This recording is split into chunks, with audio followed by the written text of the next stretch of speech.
பீகார் சட்டமன்ற தேர்தலில் பாஜகவை வெற்றி பெற செய்ய தமிழகத்திலிருந்து சென்றிருக்கக்கூடிய தமிழக முதலமைச்சர் மு.க.ஸ்டாலின் அவர்களுக்கு நன்றி. ஏன் சொல்றேன்னா, மு.க.ஸ்டாலின் அவர்கள் அங்க போனதுனால பாஜக 100% வெற்றி பெற போறது உறுதி. இதுக்கு முன்னாடி ராகுல் காந்தி அங்க சென்றிருக்கும் பொழுது 80% பாஜக அங்க வெற்றி பெறுவது உறுதியாக இருந்தது. அதை 100% மாற்றி தந்த மு.க.ஸ்டாலின் அவர்களுக்கு நன்றி தெரிவிச்சுக்கிறேன். ஏன்னா நம்ம தமிழகத்தை மானத்தை தமிழ்நாட்டில் வாங்கினது மட்டும் இல்லாம பீகார்ல போய் வாங்கிட்டு இருக்காரு நம்ம சிறப்பான முதலமைச்சர் மு.க.ஸ்டாலின். அதை என்ன தெரியுமா பண்ணியிருக்காரு, மைக்கில் வந்துட்டு ராகுல் காந்தி பத்தி பேச சொன்னா மை டியர் பிரதர் ராஜீவ் காந்தின்றாரு. ராஜீவ் காந்தி செத்து 25 வருஷம் ஆகுது. ஆனா இப்பவும் வந்துட்டு ராஜீவ் காந்தின்னு மைக்ல தப்பா பேரை சொல்லிட்டு இருக்காரு. இதுலயே பீகார்காரங்களுக்கு தெரிஞ்சிருக்கும் தமிழ்நாட்டில் இருக்கக்கூடிய முதலமைச்சர் எந்த அளவுக்கு அறிவான முதலமைச்சர்னு. அது மட்டும் இல்லாம இவர் பீகாருக்கு போய் என்ன தெரியுமா கேட்கிறாரு, பீகார்ல இருக்கக்கூடிய 30 லட்சம் வாக்காளர்களோட பட்டியல பாஜக அரசாங்கம் நீக்க போகுது, அதை போராடி மீட்டு தரக்கு இங்கிருந்து போயிருக்காங்க. எப்படி தமிழ்நாட்டிலேயே அவர் ஒன்னும் இது பண்ண கிடையாது, இங்கிருந்து பீகார் போயிருக்காரு. அந்த 30 லட்சம் வாக்காளர்கள் யாருன்னா பங்களாதேஷ்ல இருந்து இல்லீகலா வந்து செட்டில் ஆனவங்களோட வாக்காளர் பட்டியல தான் பாஜக அரசாங்கம் நீக்கணும்னு சொல்லிட்டு இருக்காங்க.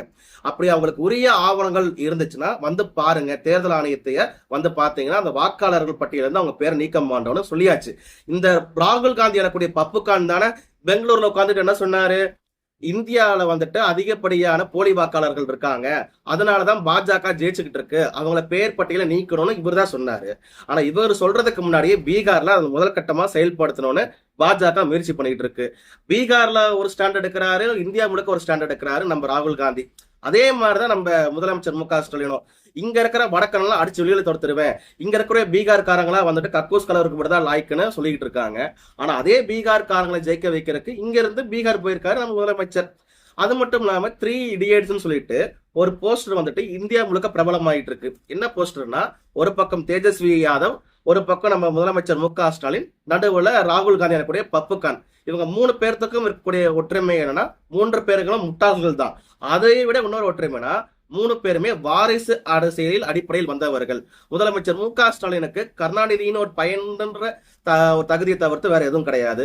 ராகுல் காந்திக்கு ராஜீவ் காந்தியோட பையன்ற மட்டும்தான் தகுதியை தவிர்த்து வேற எதுவுமே கிடையாது. தேஜஸ்வி யாதவுக்கு லல்லு பிரசாத் யாதவோட பையன்ற தகுதியை தவிர்த்து வேற எதுவுமே கிடையாது. இப்படிப்பட்டவங்களா சேர்ந்து ஒரு கூட்டணி அமைச்சிருக்காங்க.